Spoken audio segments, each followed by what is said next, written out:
Kadama golaba oyo ge amaziga gasembyeyo okukaaba ng'akyali mulamu, afudde alaajana, afudde akaaba, afiiridde mu maziga. Golaba oyo yalwala, boosi we n'agaana okumutwala mu ddwaliro. Baamutereka mu nnyumba ne bamugamba togenda kufuluma wano kugenda kujjanjabwa. Yalwala omutima, naye njagala omwetegereze, afudde akyuse ne kkala. Atuukiza ekiseera nga n'olususu lwe lwengeredde, nga tandise okuvundirira munda mu mubiri, naye ng'akyali mulamu. N'abeegayira n'agamba mukama we babasaba muntwaleko mu ddwaliro. Mbasaba tisiko mumpeeko ku buweke njira mmiraamirako oba temuntute mu ddwaliro. Ne bamugamba gwe funa w'otuula wali mu ruumu yo obeeraawo tujja kutwala. Nga buli lunaku olutuuka bamugamba ojja kgenda enkya, ojja kgenda enkya, ojja kgenda enkya. Mukazi wattu n'atuuka ekiseera n'awulira nga takyasobola kukigumiikiriza. Bwe bamulabye ng'atandise okukyuka kkala, olususu lutandise okwengerera, bamukutte butereevu mpaka Uganda. Ne bamusayisa tiketi mpaka Uganda. Era agenze okutuuka e Uganda, bamutwaliddewo straight paka Mulago Art Institute asobole okujjanjaba omutima. Wabula bagenze okumutuusaayo obudde bubadde kikeerezi. Bubadde kikeerezi era olumutuusiza Mulogo omutima ne gusitoopinga. Wenjogerera kati afudde. Akatambi kolaba kano bye bimu ku bigambo byasembyeyo okwogera. Ebimu ku ebyo byayiseemu n'obulumi bwayiseemu ng'ali wa boosi we. Abawalabu bano abantu bazibu nnyo. Osobola okulwala ne bakutunuulira obutunuulizi, ne bagala n'okukutwala mu ddwaliro, ne bagala n'okukuwa empeko okumira. Agenza okukwata akatambi kano okwogera nga ali mu nnyumba ya boosi we. Bali awo bali mu kuseka, baba mama bali awo baseka, baginika mannyo we boogera kino, naye nga mukazi wattu ali wano afa obulumi. Kyokka nga n'ekisinga okwewuunyisa nga n'ekyokulya talya, n'okulya talya kubanga bali takyalina appetite.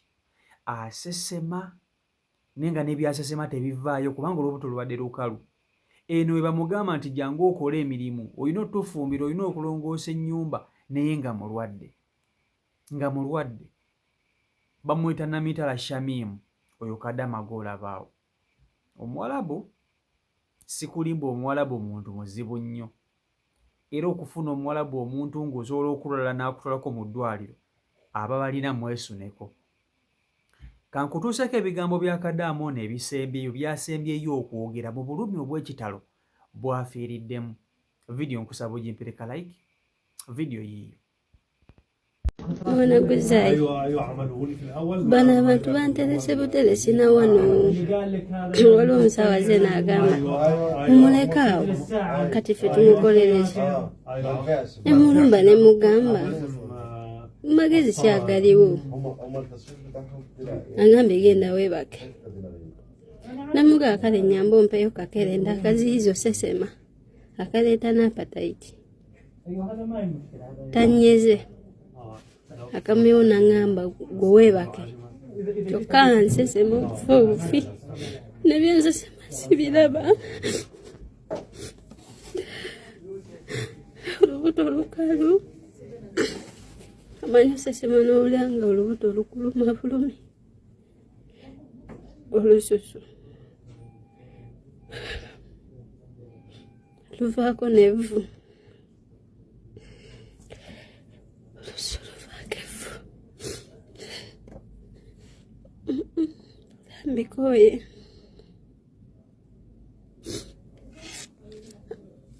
ngezezaako gumiikiriza n'ebiganye. Gumiikirizaako n'endaba n'olwenkya luli wala ate bugenda tuuka era baŋŋambe tebagenda kujja. Mpulanga obugumiikiriza bumpeddeko. Suze mutya kansubire mwasuze bulungi. Nze ekisinze okunnuma ntegedde omwana ono ng'amaze kufa. Bamwambikidde kati mbadde nnyingidde buliri wange nsuddeko omujoowolo gwange ogwebaka nga bambikirwa n'omwana.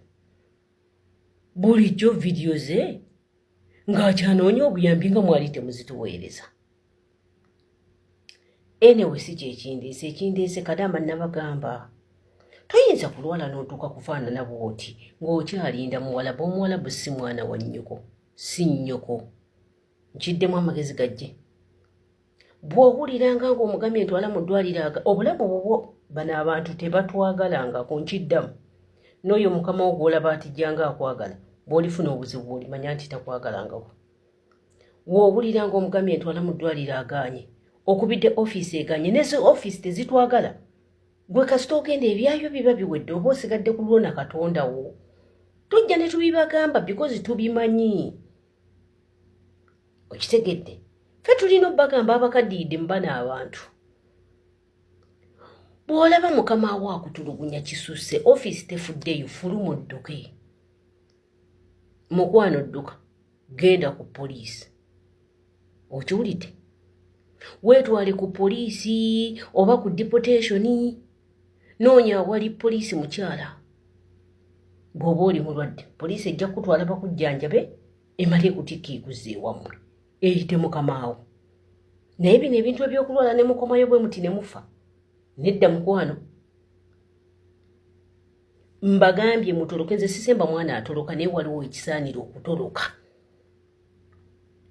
Tokkiriza kufiira mu nnyumba ya muwalabu ng'ofa bulagajjavu. Nze leero lwendabye ono omwana ate nga bamaze mumbikira, nze sirabanga ku vidiyo ze, era singa najja dda wano nenkola vidiyo. Baswiti obulamu bwammwe. Bw'ogamba ofiisi boosi antulugunya oba ndi mulwadde tebafaayo ne batafaayo, fuluma ennyumba, twalayo kasasiro teekayo. Mulina okubeerangamu n'akasente emitwalo 2 egy'okwekuumisa, 24/7 beera n'emitwalo 2. Gikubeeremu wano, just in case. Wumula mirembe shami. Kaakati Kadaama mumwebuliddeko bulungi nnyo, kati mugenzi. Omwalo oyo gwe mulaba kati mugenzi. Okulajana kwalajanidde bakama be. Naye abawalabu bano ku nsi ya Katonda eno simanyi oba Katonda nabaali basonyiwa ebintu bye bakoze Bakadaama. Simanyi oba bakimanyi nti beetisse omusaayi mu ngalo zaabwe. Mazima ddala omwana wa munno omukozi wo alwala atya n'akwegayirira omutwale mu ddwaliro n'ogaana. Mutunuulire Kadaama ono afudde akyuse ne kkala. Oyinza okugamba gubadde mulambo ogwogera, atuuse ekiseera tandika olususu ne tandika okukyuka langi muno mwonna bwe muti. Omuwala omulungi akatambika olaba kano akasooka bw'atyo bw'abadde afaanana ng'akyali nga mulamu. Kano akatambika olaba kano ng'ali mu maziga bw'atyo bw'afudde afaanana. Abadde muwala mulungi nga mukazi mulungi, ngalabika bulungi. Naye ensonga evudde mukama we kugaana kumutwala mu ddwaliro n'alaajana. Nze olaba abawalabu bano, abawalabu ye muntu gw'osobola okulaajanira nti omutwe gukuluma oba omusujja gukuluma, mu butuufu n'akulaba ng'olina wali osesema. Nibo abantu bano bo tebalinaamu ko kisa, oba bo tebalinaamuko ku kisa mu nda yaabwe. Simanyi na kumanya. Bayinza obba nga munnange bo tebalinaamuko ku kisa mu nda yaabwe yadde omukozi wo n'omukozesa nga mulwadde bannange. Kyokka ekisinga okwewuunyisa, bino ebisajja bintu bitemu nnyo. Mukazi watunga alaajana ayagala bamutwaleko mu ddwaliro, bamulimbalimba nti tugenda. Bw'agenda n'abagamba nange mpulira nfa, sikyalina maanyi, nga bamugamba lindako tugenda genda enkya. Enkya oba etutuuka n'abagamba bannange tukola ki tugende, nga bamugamba gumiikirizaako omusawo ajja. Nga bwe batyo mpaka bw'atuusa ekiseera n'ajja ng'agonda.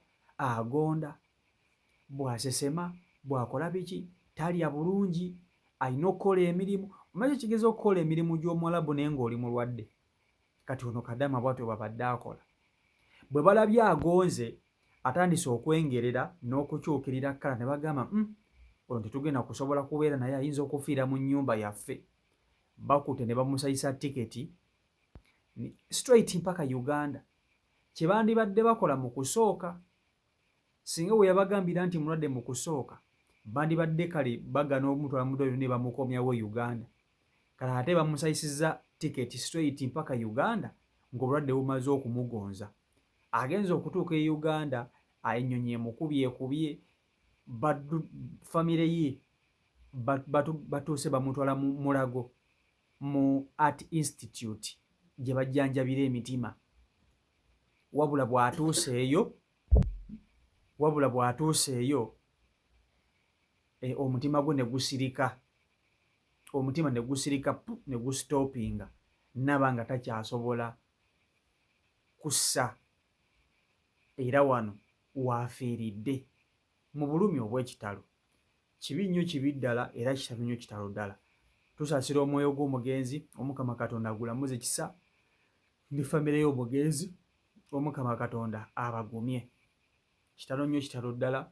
Si Michael Uganda YouTube channel kw'oli mwebale nnyo okuba nti ate mugobera beekumira ku mukutu, mwebale okuba nti ate mufollowinga. Mbaagala nnyo mwena mwenna, Omukama Katonda abankuumire, abankola obulungi obutagambika, mbere bulungi, mweraba.